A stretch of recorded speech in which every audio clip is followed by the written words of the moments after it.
So you've had a number of conversations about trans athletes in sport and about the dangers potentially of biological males moving over into women's leagues. And it always kind of comes back to the same, well, if we can get their hormones down to this particular kind of level, basically, can we reverse some of the structural changes? And it kind of gets into this realm of like hormonal fuckery, which is fine. But I think that's kind of been talked to death. There's something that I learned about on the show that I thought was even more important. So the male and female brain difference can be detected in utero in embryos and fetuses that are 6 months old. So this is a minus 3 months year old, and they can already detect sexed brain differences. By the age of 10, 93% accuracy of an MRI between a boy and a girl. That's around about the same as your accuracy of detecting whether it's a man or a woman based on looking at their face.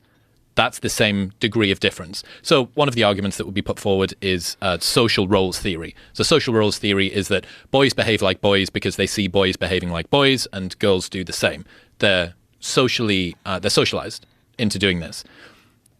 That doesn't seem to be true because this is universal. It's across the board. It's present before anybody's even been born, and it's present before androgens.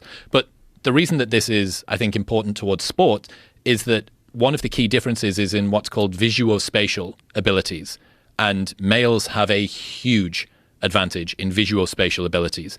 This is preschoolers, age 3 and 4, their throwing accuracy and their throwing distance already begins to diverge from girls. And by the age of 19, there's essentially no crossover at all. You could understand why this might be the case because, well, if you're a ancestral hunter, you need to, as a man, be able to see this is an animal running this way. I have this particular spear in my hand. I'm going to throw it to intersect this. So you go, okay, well, one of the problems of using that is you can't bifurcate a male's performance, especially with something like throwing, visuospatial, from the physical structure that they have, which is impacted by androgens. So men have longer forearms. Their shoulders articulate in a different way. They might have more trunk rotation, perhaps. So they did a study to try and work this out. Instead of having them throw things, the lecturers at this university brought their undergrads in and used a tennis ball firing machine, like you use for practicing returns in tennis, as dodgeball. And the guys in the class topped out the ceiling. They were very, very difficult to hit. The same wasn't true for the girls.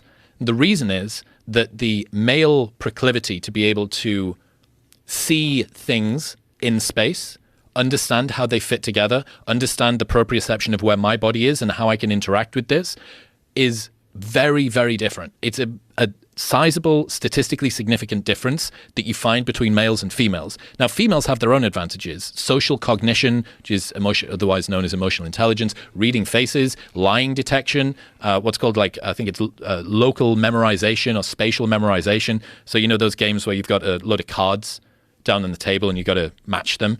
Girls would wipe the floor with guys at that. So there are predispositions mentally that men and women have. And this is not, and this is the important thing, this is not impacted by testosterone level. So you as a biological male can't take a ton of estrogen or hormone blockers and have your visuospatial ability be down-regulated to that of a woman. So this, to me, explains an awful lot about why the WNBA is struggling, because you are talking about a very different set of capacities. And unfortunately, I guess, the way that sports are done is it needs to be visually compelling, right? You want to see cool things happening. You want to observe shit going on. A lying detection test or someone turning over cards and matching them doesn't lend itself to being a spectator sport as much, which means that males have this predisposition which is more entertaining given the current rule sets of sport. And this, to me, is a much more compelling unfairness when you're talking about male and female capabilities within sport. This doesn't have anything to do with what time were they put on hormone blockers. This doesn't have anything to do with what is their testosterone level at. This is innate, inbuilt predisposition.